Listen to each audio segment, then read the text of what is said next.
माननीय श्रोतागण, मी तुकाराम पुंडलिक खिल्लारे आपणासमोर सादर करीत आहे दुर्गानंद वाळवंटे यांच्या घरगडी या कथासंग्रहाचे रसग्रहण।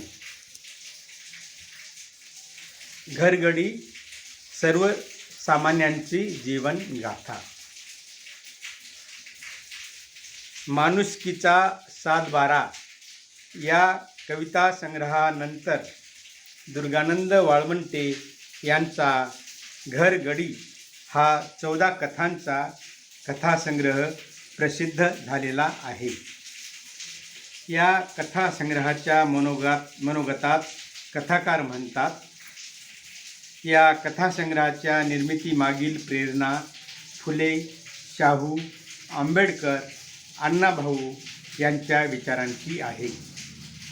सामाजिक परिवर्तनाच्या चळवळीला गतिमान करण्यासाठी आणि महापुरुषांना अभिप्रेत असलेली बंडाची, विद्रोहाची भाषा व नवी दृष्टी, नवा समज या कथासंग्रहातील अनेक कथातून वाचकांना अनुभवायास मिळेल। कथा लेखनाचा उद्देश सामाजिक परिवर्तन व नैतिक मूल्यांची सांगड घालण्याचा आहे। आधारवेल कथेसंदर्भात आपल्या प्रस्तावनेत प्राध्यापक डॉक्टर कीर्तिकुमार मोरे म्हणतात, अभावात माणूस समाजशील होतो आणि वैभवात तो आत्मलुब्ध होतो, हे या कथेतून दिसून येते। या कथेतील नायक प्राध्यापक गणेश प्राध्यापक होताच आपल्या समाजाची नाळ तोडतो। तेव्हा समाजातले कार्यकर्ते रागेजून बोलतात, तुम्हाला जी प्रतिष्ठा मिळाली ती तुमच्या वाडवडिलांना का मिळाली नाही? ते लोक हुशार नव्हते काय? आणि तुम्हालाच हे कसे मिळाले आहे? त्यामुळे हे सर्व वैभव फक्त फुले, शाहू, आंबेडकरांच्या त्याग आणि बलिदानातूनच मिळाले आहे। हे तरी तुम्ही मान्य करणार आहात की नाही? तर मग त्या बलिदानाची व त्यागाची समाजासाठी परतफेड करणार आहात की नाही? प्राध्यापक गणेश यांना बाबासाहेब यांचे उद्विग्न उद्गार मला या शिकलेल्या सवरलेल्या लोकांनी धोका दिला आहे, राहून राहून छळत होते आणि त्यांनी समाजात मिसळायचे ठरवले। तरीही मला वाटते यात प्राध्यापक गणेशांनाच दोषी मानता येणार नाही।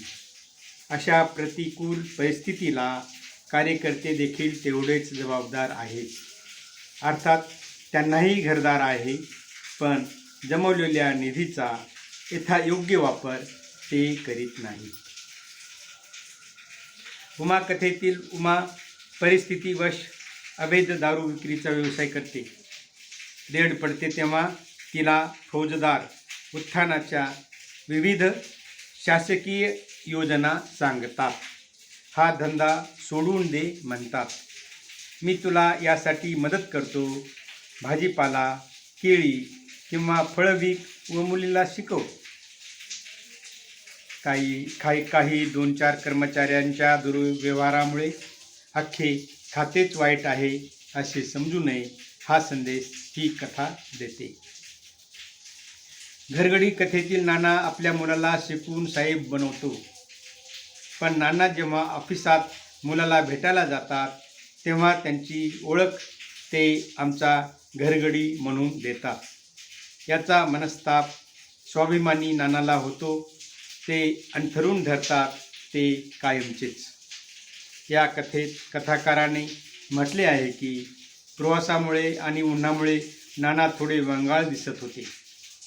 मग ऑफिसात जाताना नानांनी व्यवस्थित कपडे व फ्रेश होऊन जायला नको होते का?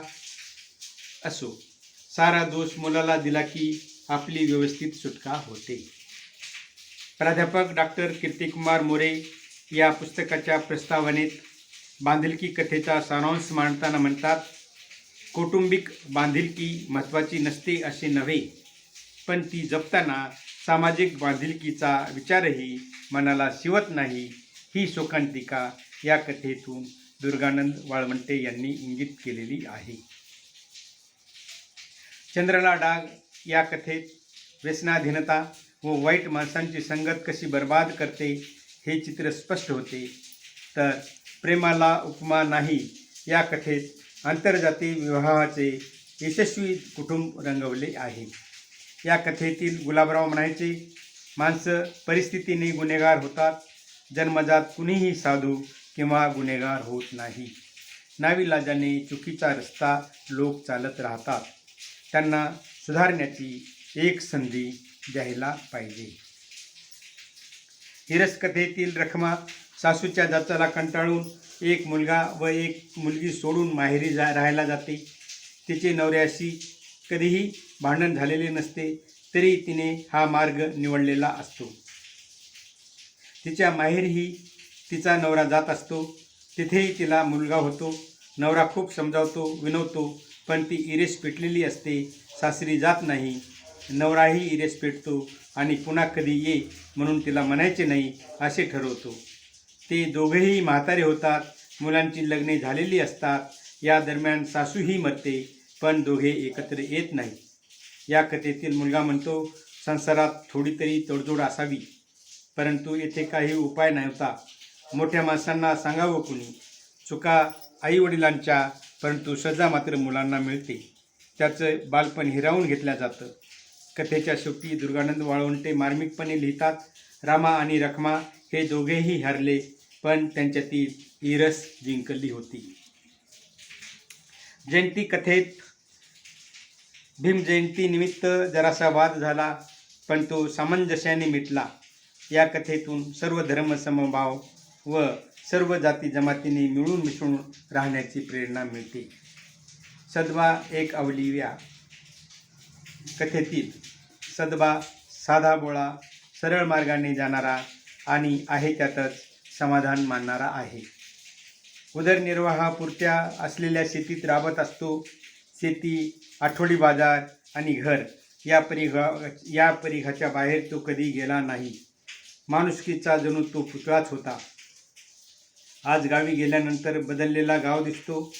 नवीन सुधारणा आल्या, पण पारावर सुखदुःखाच्या गप्पांची रंगत दिसत नाही. यंत्रागत लोक कामाला पडतात. पतीच्या निधनानंतर जिद्दीने जुने वैभव मिळू पाहणारी पत्नी दुःखावर मात करण्याची प्रेरणा देते. मुळीवाला केरवा ही कथा हृदय पिळवटून टाकते. केरवाला नोकरी होती, तेव्हा जवळचे दूरचे पाहुणे यांच्या घरी पडून राहायचे. त्याच्या भोळ्या स्वभावाचा लोक गैरफायदा घेत असत. बायकोच्या माहेरची मंडळी केरवाला अक्षरशः लुटून खात होती. अतिरिक्त मनुष्यबळापायी बऱ्याच कामगारांची नोकरी गेली, यात केरवा देखील होता.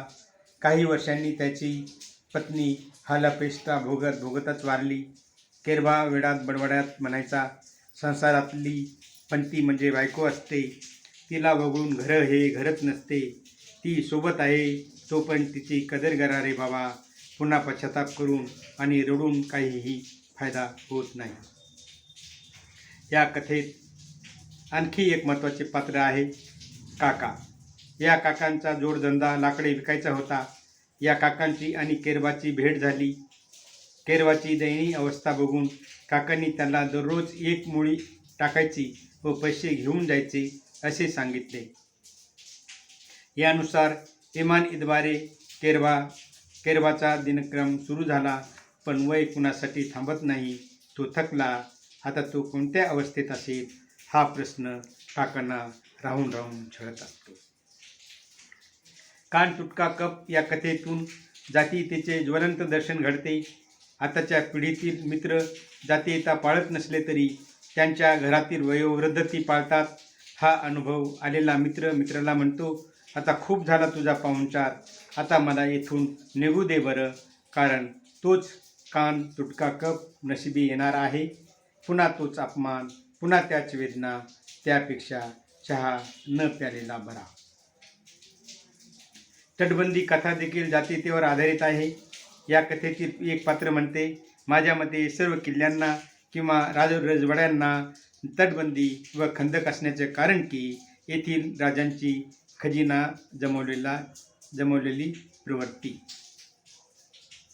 या संपत्तीचे व प्रजेचे रक्षण करणे हाच एकमेव उद्देश असावा. पण लेण्याचे असे नाही. यांना चोराचिलटापासून भय नाही. गायरान कथा खूप महत्त्वाची आहे. बाबासाहेबांनी व त्यांच्या अनुयायांनी बुद्ध धर्म स्वीकारला. या धर्मांतरानंतर गावोगाव प्रत्येकाने गावक्या सोडल्या आणि गावोगाव सार्वजनिक बहिष्कारालाही प्रारंभ झाला. चर्चा खलबती सुरू झाली. स्वाभिमानी आणि स्वतंत्र लोकच गुलामगिरी सोडू शकतात. फक्त पर्याय शोधता आले पाहिजेत. सरकारी ताबा असलेल्या गायरान जमिनी बहिताखाली येऊ लागल्या. ही संघर्षगाथा म्हणजेच ही गायरान कथा. दलितांच्या उत्थानाचा हा अत्युच्च काळ. पण यानंतर अवघ्या 2 महिन्याच्या आतच बाबासाहेबांचे महापरिनिर्वाण होऊन अवघ्या दीनदलितांची अपरिमित हानी झाली. मलप्रश्न मजकुरात प्राध्यापक डॉक्टर आनंद इंजेगावकर लिहितात, रंजकतेला इथेच सहारा नाही. जे आहे ते केवळ आणि केवळ माणूस, समाज आणि राष्ट्रहितेशी जाणीव. सरळ, साध्या आणि सोप्या निवेदनशैलीतील या कथा वाचकांना खिळवून ठेवत अंतर्मुख करतात. एकूणच प्रस्तुत कथासंग्रहात लेखकाने कलात्मक निकष सांभाळून आपले सामाजिक दायित्व जपले आहे. अनुभवाचा मोठा साठा दुर्गानंद वाळवंटे यांच्याकडे आहे. परभणीच्या न्यू मॅन पब्लिकेशन या प्रकाशन संस्थेने घरगडी हा कथासंग्रह प्रकाशित केलेला आहे.